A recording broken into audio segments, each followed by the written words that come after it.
진정하시지요. 아무리 미워도 밤마다 서방님 뺨따기를 그렇게 찰싹찰싹 때리십니까? 비키시오.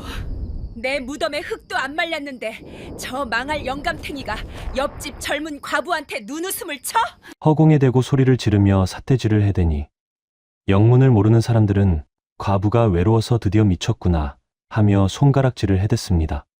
하지만 미치광이 취급을 받던 박씨 부인은 억울하고 분하고 할 말 많은 귀신들의 속을 뻥 뚫어주는 기막힌 해결사로 나섰는데요.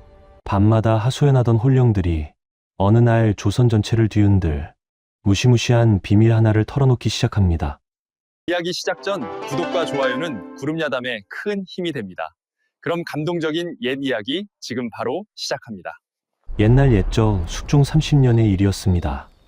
한양에서 한 시즌을 걸어야 닿는 석교리 마을에는 무거운 침묵이 드리워져 있었지요. 3년 전 영모 사건으로 여러 선비들이 목이 달아나는 참변이 있었기 때문이었습니다. 마을 사람들은 함부로 입을 열지 않았습니다. 누가 듣고 있을지, 무슨 말이 화근이 될지 알 수 없었기 때문이지요. 낮에는 그저 밭을 갈고 물레를 돌렸지만 해가 지고 어둠이 내리면 사람들은 문을 꼭꼭 걸어 잠갔습니다. 밤이면 귀신 이야기가 돌았습니다. 억울하게 죽은 선비들의 혼령이 떠돈다는 소문, 보름달 뜨는 밤이면 형장터에서 신음소리가 들린다는 이야기들이었지요. 마을 사람들은 두려움 속에서 하루하루를 견뎌내고 있었습니다.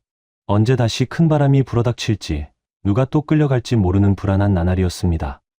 그 마을 끝자락 가장 낮은 언덕 아래에 허름한 초가 한 채가 있었습니다. 그곳에는 박씨 과부가 혼자 살고 있었지요. 나이는 30 초반으로 곱게 생긴 얼굴에는 아직 젊음이 남아 있었습니다. 하지만 머리는 빗질 한 번 하지 않아 산발이 되어 있었고 옷은 누더기처럼 난루하여 원래의 아름다움이 가려져 있었습니다.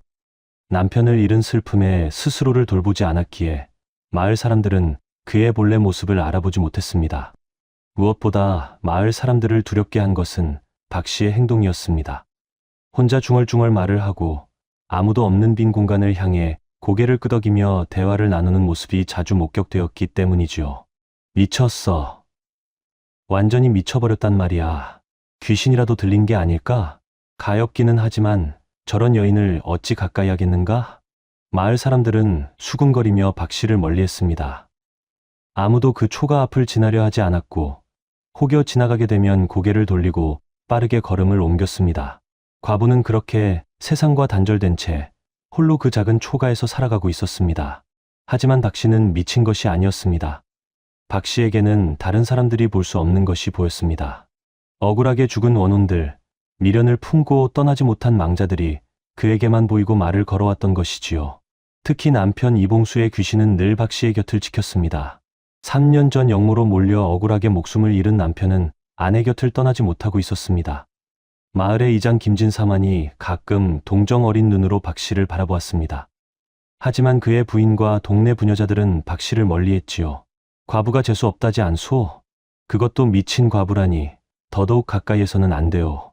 그런 말들이 공공연하게 오갔습니다. 박씨는 그런 말들을 들으면서도 그저 묵묵히 하루하루를 살아갔습니다.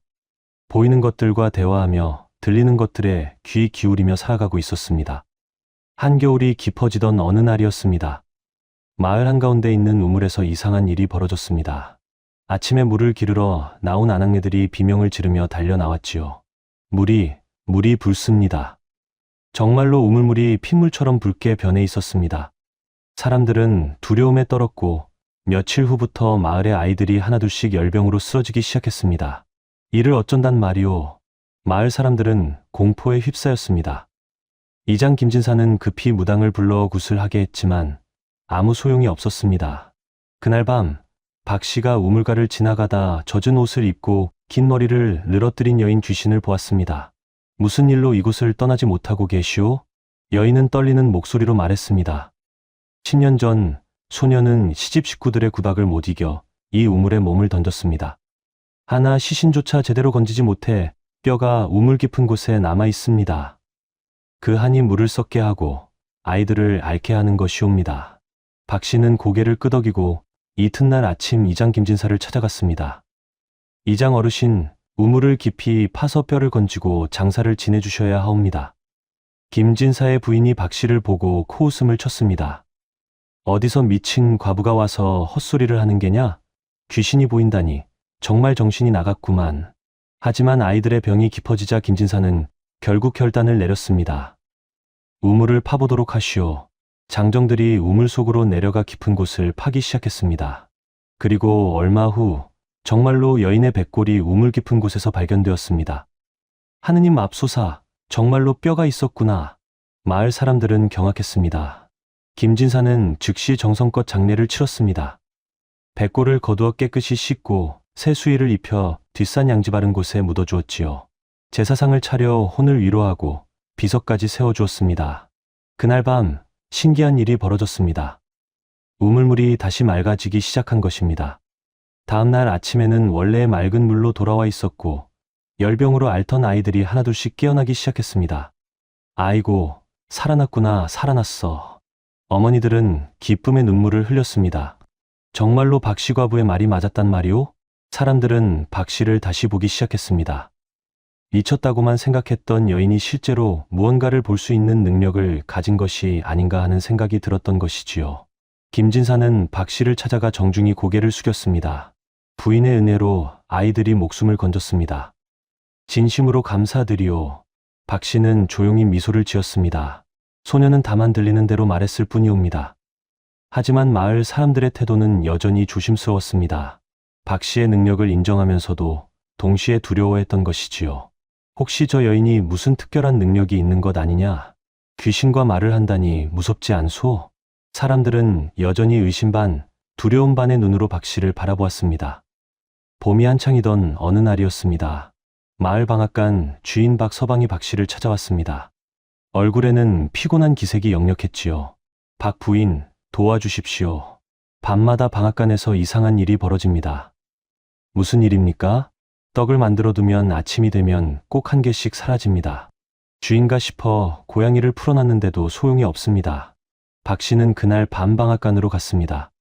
달빛이 비치는 방앗간에서 기다리자 작은 그림자가 나타났습니다. 대여섯 살쯤 되어 보이는 아이 귀신이었습니다. 아이는 살금살금 떡시루 쪽으로 다가갔지요. 얘야. 박 씨가 부르자 아이 귀신이 깜짝 놀라 뒤돌아봤습니다. 누구세요? 왜 떡을 훔쳐먹느냐? 아이는 울음을 터뜨렸습니다. 배가 고파요. 저는 3년 전에 열병으로 죽었어요. 어머니가 만들어주신 송편이 너무 먹고 싶은데 제사상에는 제 몫이 없어요. 박 씨는 가슴이 아팠습니다. 내 어머니가 누구냐? 마을 주막 김씨 아주머니요. 박 씨는 다음 날 주막집을 찾아갔습니다. 주모 김 씨는 박 씨의 말을 듣고 눈물을 흘렸습니다. 우리 철이가 떡을 먹고 싶어 했구나. 그날 저녁 김 씨는 정성껏 송편을 빚었습니다. 박 씨와 함께 방앗간으로 가서 떡을 놓아두었지요. 철아, 어미가 내 몫을 만들어 왔다. 실컷 먹거라. 밤이 되자 아이 귀신이 나타났습니다. 송편을 보고 환하게 웃는 얼굴이었지요. 어머니가 만들어주신 떡이다. 아이는 행복하게 떡을 먹었습니다. 그리고 김 씨를 향해 깊이 절했습니다. 어머니, 사랑해요. 이제 편히 갈게요. 아이는 환한 빛으로 변하여 하늘로 올라갔습니다. 박서방은 신기해했습니다. 아이가 먹고 싶었던 건 떡이 아니라 어미의 사랑이었구려. 마을 사람들은 이 이야기를 듣고 훈훈해했습니다. 박 씨는 무섭기만 한 것이 아니라 따뜻한 마음도 가진 분이라는 것을 알게 되었지요. 그 무렵 마을 한약방 주인 이 영감이 박 씨를 찾아왔습니다. 얼굴이 퉁퉁 부어 있었지요. 박 부인, 이게 무슨 일입니까? 밤마다 뺨을 맞는 것 같습니다. 뺨을 맞는다고요? 자다가 갑자기 따귀를 얻어맞는 느낌에 깨어납니다. 그런데 아무도 없습니다. 박 씨가 영감의 집에 가자 한 여인의 귀신이 팔을 걷어붙이고 서 있었습니다. 영감의 돌아가신 아내였지요. 부인, 왜 서방님을 때리십니까? 마땅히 때려야 할 놈입니다. 아내 귀신이 분노에 차서 말했습니다. 저 양반이 제가 죽은 지 100일도 안 돼서 젊은 과부에게 눈독을 들이고 있습니다. 제삿날도 제대로 안 지내면서 말입니다. 박 씨는 영감에게 물었습니다. 영감님, 재혼을 생각하고 계십니까? 영감은 당황하며 고개를 저었지만 얼굴이 빨개졌습니다. 그럴 리가 있습니까? 아내 귀신이 다시 손을 들었습니다. 저것 보세요. 거짓말하면 또 때릴 겁니다. 박 씨는 웃음을 참으며 말했습니다. 부인, 서방님도 외로우실 겁니다. 평생을 함께 사신 분이 떠나셨으니 그래도 100일도 안 됐는데 그리고 제삿날은 왜 까먹었습니까? 영감이 깨달은 듯 외쳤습니다. 아, 지난주가 제삿날이었구나. 그것 보세요. 아내 귀신이 또 손을 휘둘렀고 영감은 뺨을 감싸 쥐었습니다. 박 씨가 중재했습니다. 영감님, 부인의 제사를 정성껏 지내드리십시오. 그리고 재혼을 생각하신다면 적어도 3년은 기다리십시오. 그것이 도리입니다. 영감은 고개를 끄덕였습니다. 알겠습니다. 제삿날을 잇다니. 내가 잘못했소. 그날부터 영감은 정성껏 제사를 지냈고 재혼 생각도 접었습니다. 아내 귀신은 만족한 듯 웃으며 떠났지요. 마을 사람들은 이 이야기를 듣고 웃으면서도 교훈을 얻었습니다. 죽어서도 못 말리는 게 아낙네의 질투로구만. 하지만 그만큼 서방을 사랑했다는 뜻 아니겠소? 한 달쯤 지났을 무렵입니다. 마을 입구에 사는 김 영감의 집에서 곡소리가 들려왔습니다. 70평생을 살다 세상을 뜬 것이었지요. 김 영감은 마을에서 손꼽히는 구두쇠로 유명했습니다. 쌀 한 톨도 아까워하시던 분이었지. 며느리와 손주들에게도 인색하기 그지없었어. 마을 사람들은 혀를 끌끌 찼습니다. 그날 밤 박 씨가 집에 앉아 있는데 갑자기 노인 귀신이 나타났습니다. 바로 김 영감이었지요. 부인, 부탁이 있소. 김 영감의 귀신이 박 씨 앞에서 허둥댔습니다. 다급한 표정이었지요. 어르신, 무슨 일이십니까? 내 며느리에게 전해주시오. 뒷마당 감나무 아래 세차 깊이에 묻어둔 항아리가 있다고 말이오. 항아리요? 그 안에 내가 평생 모은 돈이 들어있소. 며느리와 손주들이 그것으로 편히 살아야 할 텐데. 박 씨는 이해했습니다. 구두쇠로 소문난 영감이 가족 걱정을 하다니요. 어르신께서는 생전에 가족들에게 매우 인색하셨다고 들었는데요. 김 영감의 귀신이 쓰게 웃었습니다. 그게 다 가족을 위한 것이었소. 마을에 흉년이 들면 먼저 굳는 게 가난한 집이 아니겠소. 나는 부잣집도 아닌데 괜히 씀씀이가 크면 나중에 손주들이 굶을까봐. 그러셨군요. 며느리에게 전해주시오. 이 애비가 미안하다고 구두쇠 노릇하느라 고생 많았다고. 박 씨는 고개를 끄덕이고 다음날 아침 김 영감의 집을 찾았습니다. 며느리는 눈이 퉁퉁 붓도록 울다가 박 씨를 맞았습니다. 박 부인, 무슨 일로 오셨습니까? 어르신께서 하실 말씀이 있다 하십니다. 박 씨는 김 영감이 전한 말을 그대로 전했습니다. 며느리의 눈이 커졌지요. 뒷마당을 파보십시오. 감나무 아래 세차 깊이에 항아리가 있을 것입니다. 식구들이 급히 뒷마당을 팠습니다. 정말로 커다란 항아리가 나왔고 그 안에는 엄청난 양의 돈이 들어 있었습니다. 아이고, 아버님. 며느리는 그 자리에서 주저앉아 울었습니다. 구두쇠라고만 생각했는데 이 모든 게 저희를 위한 것이었다니. 마을 사람들도 놀라워했습니다. 김 영감이 그런 마음이었구만. 겉으로 보이는 게 다가 아니로군. 박 씨는 조용히 미소 지었습니다. 그날 밤 김 영감의 귀신이 다시 나타나 깊이 절하고는 환한 빛으로 변해 떠났습니다. 그 무렵 마을에서 가장 부유한 최진사 댁에서 이상한 일이 벌어지기 시작했습니다. 밤마다 지붕에서 기와가 저절로 날아오고 마루 밑에서 신음소리가 들려왔던 것이지요. 억울하다. 살려달라. 최진사 댁 식구들은 밤마다 잠을 이루지 못했습니다. 무당을 불러 굿을 해도 스님을 불러 경을 읽어도 소용이 없었습니다. 결국 최진사는 밤중에 박 씨를 몰래 불렀습니다. 양반 체면에 공공연히 부르기는 어려웠지만 다른 방도가 없었던 것이지요. 박 씨가 최진사 댁에 들어서자마자 죽은 하인의 귀신이 나타났습니다. 남루한 옷을 입고 핏자국이 가득한 하인이 박 씨 앞에 무릎을 꿇었습니다.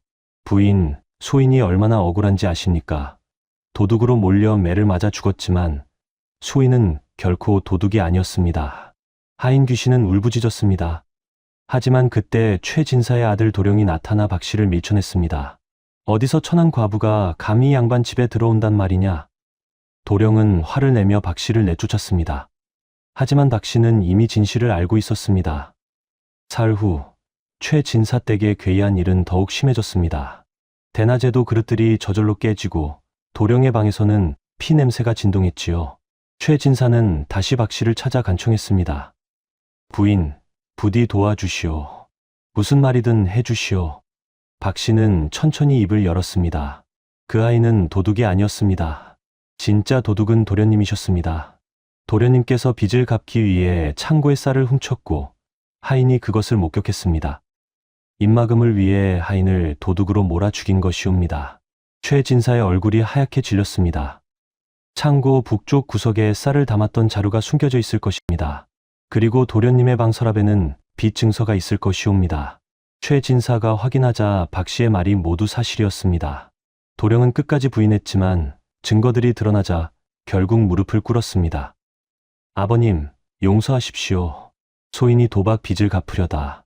최 진사는 분노와 슬픔에 떨었습니다. 아들에게 곤장 30대를 내렸고 억울하게 죽은 하인에게 정성껏 제사를 지냈습니다. 그날 밤부터 괴이한 일들이 멈췄습니다. 하인의 귀신이 하늘 풀고 떠난 것이었지요. 마을에는 박 씨에 대한 소문이 더욱 퍼져나갔습니다. 이제 사람들은 박 씨를 두려워하면서도 그 능력을 인정하지 않을 수 없었습니다. 어느 봄날 저녁이었습니다. 이장 김진사의 딸 소아가 박 씨의 집을 조용히 찾아왔습니다. 20살이 된 소아는 마을에서 손꼽히는 효녀로 알려져 있었지요. 박 부인, 소아는 망설이다가 조심스럽게 입을 열었습니다. 무슨 일이냐, 아씨? 저를 도와주실 수 있겠습니까? 소아의 눈에는 눈물이 고여 있었습니다. 어머님께서 돌아가신 지 3년이 되었습니다. 그런데 요즘 들어 제 꿈에 자꾸 나타나십니다. 무언가 말씀하시려고 입을 여시지만 소리가 들리지 않습니다. 소아는 떨리는 목소리로 말을 이었습니다. 어머님께서 무슨 말씀을 하시었는지 알고 싶습니다. 부디 도와주십시오. 박 씨는 소아의 손을 잡았습니다. 아씨의 어머님께서 이곳에 계시는구려.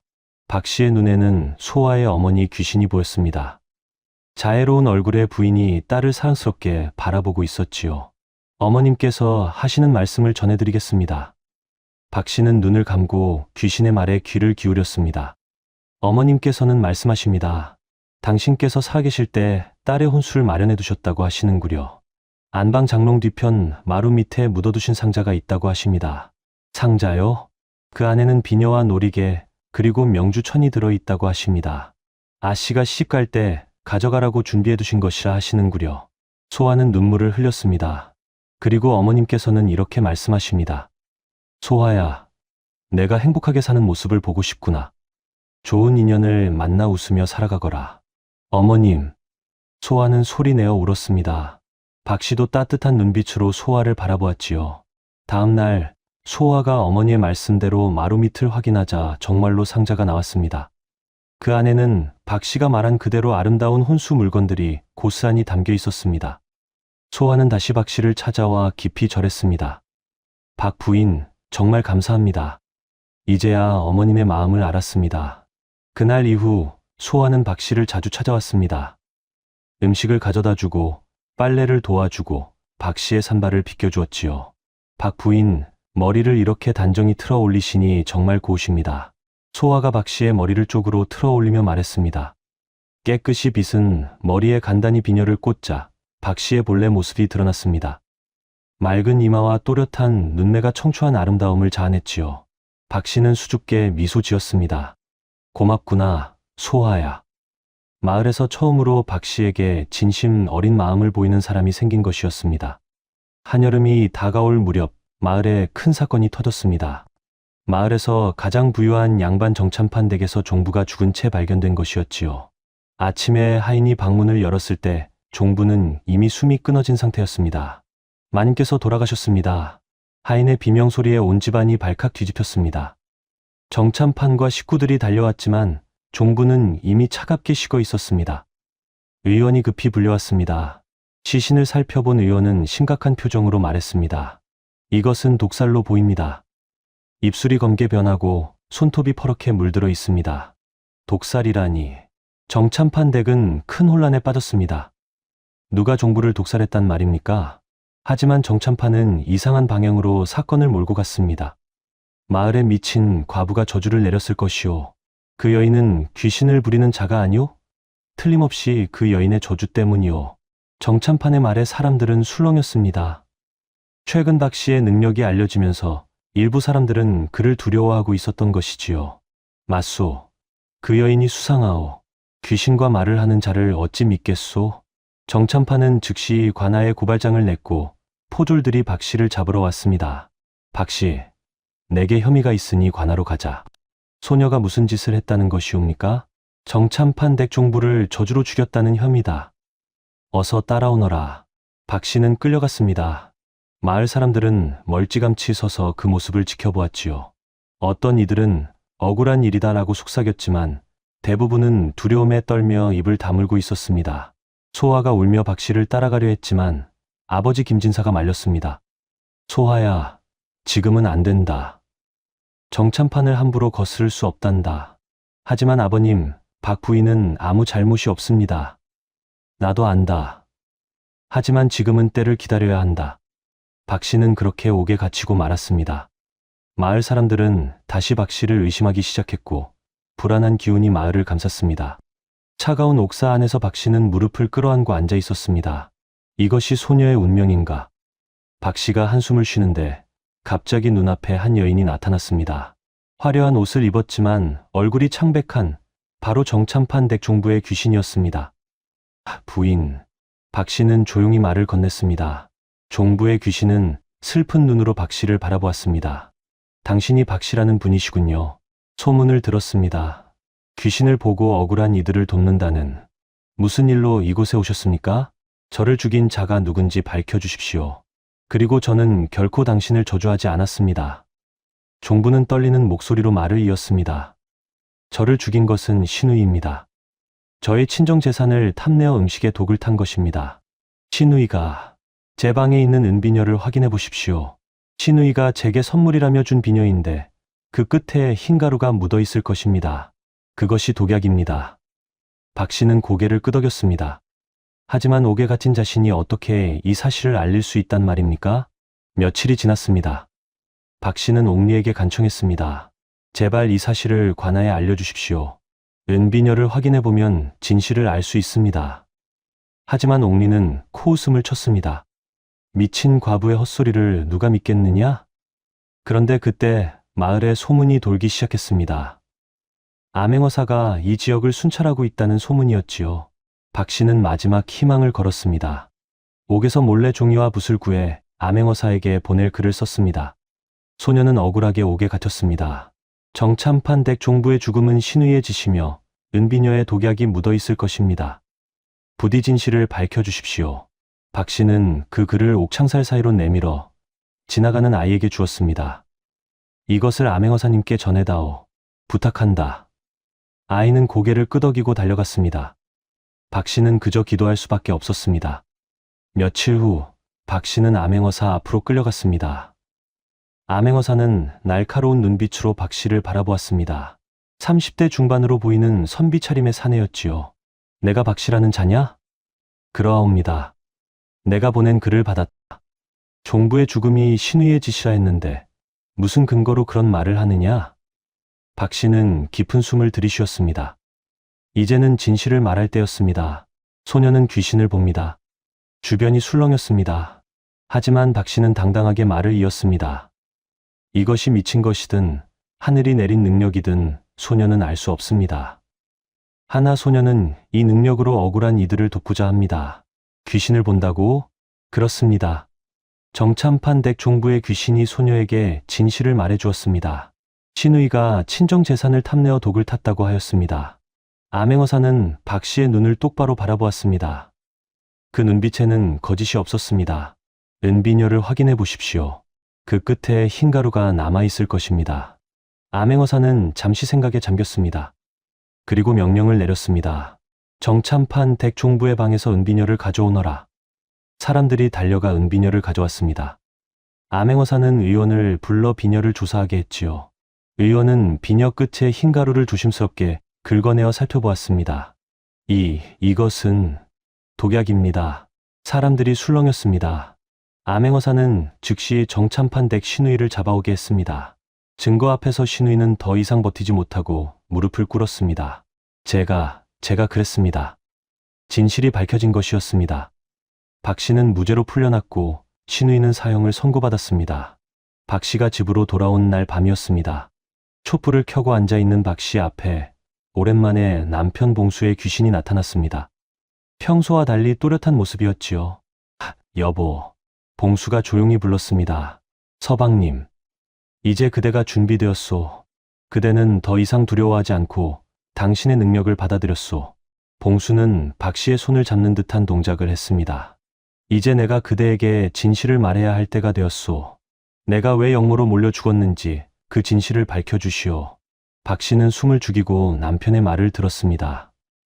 나는 영모를 꾸민 것이 아니었소. 오히려 영모를 막으려 했던 것이오. 그게 무슨 말씀이십니까? 3년 전 나는 어느 권문세가에서 영모를 꾸미고 있다는 사실을 알게 되었소. 동료 선비들과 함께 그 증거를 모아 임금님께 고하려 했지요. 봉수의 목소리가 떨렸습니다. 하지만 우리의 계획이 그들에게 알려지고 말았소. 그들은 오히려 우리를 영모의 주동자로 몰았고 우리는 억울하게 죽임을 당했소. 그럼 진짜 영모를 꾸민 자들은 아직도 높은 자리에서 권세를 누리고 있소. 그 배후에는 정참판이 있소. 박 씨는 숨이 막혔습니다. 정참판. 바로 자신을 옥에 가두었던 그 사람이 남편을 죽인 자였던 것입니다. 여보, 이제 그대만이 이 진실을 밝힐 수 있소. 우리의 억울함을 풀어주시오. 봉수는 간절한 눈빛으로 박 씨를 바라보았습니다. 박 씨는 눈물을 흘리며 고개를 끄덕였습니다. 알겠습니다. 서방님의 한을 꼭 풀어드리겠습니다. 그날 밤부터 박 씨의 시연이 시작되었습니다. 박 씨가 진실을 밝히려 한다는 소문이 어떻게든 정참판의 귀에 들어간 것이었습니다. 정참판은 박 씨를 없애기로 결심했지요. 먼저 마을 사람들 사이에 악소문을 퍼뜨렸습니다. 박 씨가 종부의 죽음을 이용해 정참판 댁을 모함하려 한다더라. 귀신을 본다는 것도 사실은 거짓말이 아니겠는가? 미친 여인의 말을 어찌 믿겠는가?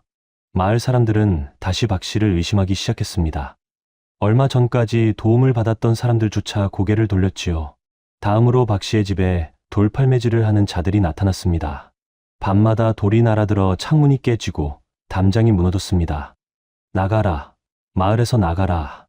요망한 여인. 박 씨는 두려움에 떨었습니다. 하지만 물러설 수 없었습니다.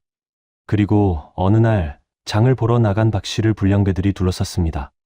정참판 어르신께서 내게 경고하신다. 입을 다물고 조용히 살아라. 그렇지 않으면 내가 어떻게 되는지 두고 보아라. 불량배들은 박 씨를 밀치고 위협했습니다. 지나가는 사람들은 모두 고개를 돌렸습니다. 박 씨는 쓰러졌지만 다시 일어났습니다. 집으로 돌아온 박 씨는 소아를 만났습니다. 소아가 몰래 찾아온 것이었지요. 박 부인, 마을을 떠나십시오. 이러다 정말 위험해집니다. 떠날 수 없단다.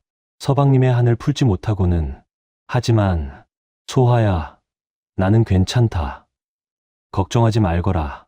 하지만 박 씨의 손은 떨리고 있었습니다. 아무리 용기를 내도 두려움은 쉽게 사라지지 않았습니다. 그날 밤 남편 봉수의 귀신이 나타나 박 씨를 위로했습니다. 여보, 그대는 혼자가 아니오. 우리가 함께 있소. 봉수와 함께 죽은 동료 선비들의 귀신도 나타났습니다. 그들은 박 씨를 둘러싸고 조용히 지켜보았지요. 박 씨는 그들을 보며 힘을 얻었습니다. 며칠 후 뜻밖의 사람이 박 씨를 찾아왔습니다. 정참판 댁의 청직이었습니다. 그는 공손한 태도로 박 씨에게 말했습니다. 부인, 참판 어르신께서 지난 일을 사과하고 싶어 하십니다. 부인을 초대하고자 하시니 저와 함께 가시지요. 박 씨는 의심스러웠지만 혹시 정참판이 진심으로 화해하려는 것인지 확인하고 싶었습니다. 알겠습니다. 가보겠습니다. 박 씨는 청지기를 따라 정참판 댁으로 갔습니다. 넓은 사랑채에서 정참판이 기다리고 있었지요. 왔구나, 박 씨. 정참판은 웃으며 박 씨를 맞았습니다. 지난 일은 내가 잘못 알았다. 내 능력을 의심한 것을 사과하고 싶다. 정참판은 차를 내오게 했습니다. 이 차를 마시며 이야기를 나누자. 하지만 박 씨가 찻잔을 들려는 순간 남편 봉수의 목소리가 들렸습니다. 여보, 마시지 마시오. 독이 들어있소. 박 씨는 황급히 찻잔을 내려놓았습니다. 정참판의 얼굴이 굳어졌지요. 왜 마시지 않는 게냐? 소녀는 차를 좋아하지 않습니다. 박 씨는 조용히 일어났습니다. 이만 돌아가겠습니다. 박 씨가 나가려 하자 정참판의 표정이 차갑게 변했습니다. 내가 어디로 가려는가? 내가 살아서 이곳을 나갈 줄 아느냐? 문이 닫히고 사내들이 나타났습니다. 정참판은 처음부터 박 씨를 죽일 생각이었던 것입니다. 박 씨는 벽에 등을 댄 채 사내들을 바라보았습니다. 내가 너무 많은 것을 알았다. 내가 살아있는 한 내 비밀이 드러날 것이다. 정참판은 차갑게 말했습니다. 여기서 죽거라. 미친 과부가 스스로 목숨을 끊었다고 하면 그만이다. 사내들이 다가왔습니다. 박 씨는 도망칠 곳이 없었습니다. 서방님, 동료 선비님들, 박 씨는 작은 목소리로 불렀습니다. 그 순간 사랑채 안의 공기가 급격히 차가워졌습니다. 촛불이 일제히 꺼지고 어둠이 내렸지요. 무엇이냐? 사내들이 당황했습니다. 그때 수많은 귀신들이 나타났습니다. 남편 봉수와 동료 선비들, 그리고 박 씨가 도왔던 억울한 귀신들까지 모두 나타난 것이었습니다. 물러나거라. 귀신들의 목소리가 울려 퍼졌습니다. 사내들은 두려움에 떨며 뒷걸음질 쳤습니다. 귀신이다. 도망쳐라. 사내들은 비명을 지르며 도망쳤습니다. 정참판도 창백한 얼굴로 물러섰지요. 박 씨는 귀신들의 보호를 받으며 정참판 댁을 빠져나왔습니다. 하지만 이것으로 끝이 아니었습니다. 그날 밤 박 씨의 집이 습격을 받았습니다. 한밤중에 불을 지르려는 자객들이 나타난 것이었습니다. 박 씨는 잠에서 깨어 연기 냄새를 맡았습니다. 불이야. 박 씨는 급히 밖으로 뛰쳐나왔습니다. 이미 집 주변은 불길에 휩싸여 있었습니다. 마을 사람들이 멀리서 지켜보고 있었지만 아무도 나서지 않았습니다. 정참판의 눈치를 보느라 감히 도울 수 없었던 것이지요. 도와주십시오. 박 씨가 외쳤지만 사람들은 고개를 돌렸습니다. 박 씨는 절망했습니다. 이대로 죽는 것인가? 그때였습니다. 다시 한번 귀신들이 나타났습니다. 이번에는 더 많은 귀신들이었습니다. 석교리 마을에서 억울하게 죽은 모든 홀령들이 모여든 것이었지요. 귀신들은 불길 주위를 둘러쌌습니다. 그러자 신기하게도 바람이 방향을 바꾸어 불이 박 씨의 집에서 멀어지기 시작했습니다. 자객들은 귀신들의 기운에 압도되어 얼어붙었습니다. 자객들은 비명을 지르며 도망쳤습니다. 그들의 눈에는 수많은 귀신들이 자신들을 노려보고 있는 것처럼 보였던 것입니다. 불은 다행히 큰 피해 없이 꺼졌습니다. 박 씨는 땅에 주저앉아 눈물을 흘렸습니다. 감사합니다. 정말 감사합니다. 남편 봉수가 박 씨 앞에 나타나 말했습니다. 여보, 이제 결단을 내려야 하오. 한양으로 가서 진실을 밝혀야 하오. 하지만 소녀 혼자 어찌? 혼자가 아니오. 우리 모두가 함께 갈 것이오. 박 씨는 고개를 들었습니다. 수많은 귀신들이 자신을 지켜보고 있었습니다. 박 씨는 결심했습니다. 더 이상 도망칠 수 없었습니다. 진실을 밝히고 남편과 동료들의 한을 풀어주어야 했습니다. 알겠습니다.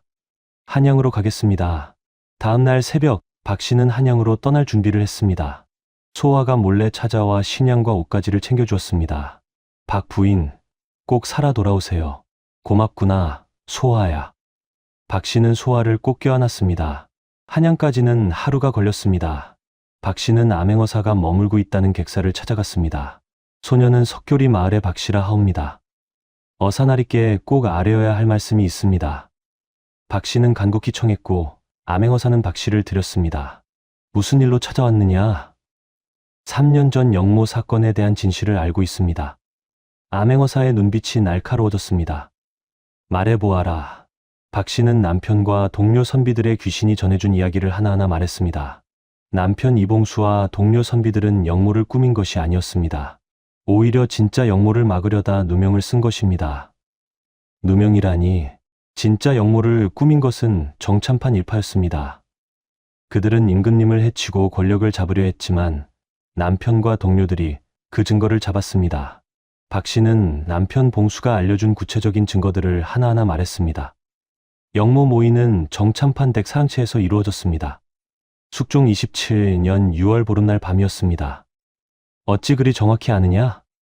남편의 홀령이 소녀에게 알려주었습니다. 박 씨는 당당히 말했습니다. 참여자는 정참판, 박진사, 윤부사, 그리고 최판서였습니다. 그들은 서신을 주고받았고 그 서신은 정참판 댁 사랑채 벽장 뒤편에 숨겨져 있습니다. 암행어사는 박 씨의 말을 곰곰이 생각했습니다. 귀신의 증언이라는 것이 황당하지만 박 씨의 눈빛과 말투에는 거짓이 없었습니다. 계속 말해보아라. 박 씨는 남편이 알려준 모든 것을 말했습니다. 영모의 계획, 참여자들의 역할, 그리고 증거가 숨겨진 장소까지. 암행어사는 놀라지 않을 수 없었습니다. 박 씨가 말하는 내용들이 그동안 자신이 조사했던 의문점들과 맞아떨어졌기 때문입니다. 3년 전 영모 사건에는 석연치 않은 부분이 많았다. 이봉수와 동료 선비들이 정말로 영모를 꾸몄는지 의심스러웠지. 암행어사는 결심했습니다. 내가 직접 확인해 보겠다. 정참판 덱을 수색하겠다. 박 씨는 감사의 눈물을 흘렸습니다. 고맙습니다, 나리. 하지만 한 가지 묻겠다. 정말로 귀신을 보느냐? 그러하옵니다. 소녀는 어릴 적부터 귀신을 볼 수 있었습니다. 암행어사는 잠시 침묵했습니다. 내 말을 믿겠다. 이제 진실을 밝힐 때다. 며칠 후 궁궐에서 큰 재판이 열렸습니다. 숙종 임금 앞에 정참판과 박 씨가 마주섰습니다. 조정의 신하들과 백성들이 지켜보는 가운데 진실을 가리는 자리였지요. 박 씨는 깨끗한 흰 치마 저고리를 입고 머리를 단정히 틀어 올렸습니다. 소박하지만 단아한 모습이었고 맑은 눈빛에는 두려움 없는 의연함이 담겨 있었습니다. 정참판, 내게 영모의 혐의가 있다. 암행어사가 말했습니다.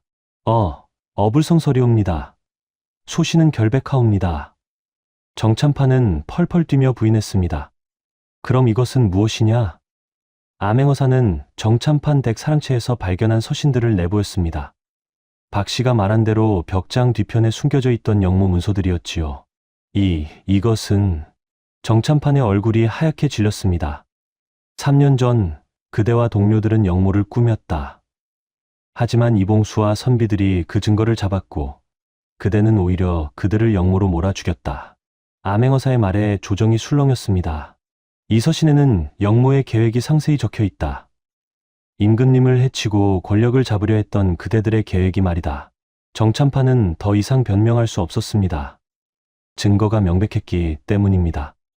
이 모든 것을 밝혀낸 사람은 바로 이 박 씨라는 여인이다. 암행어사는 박 씨를 가리켰습니다.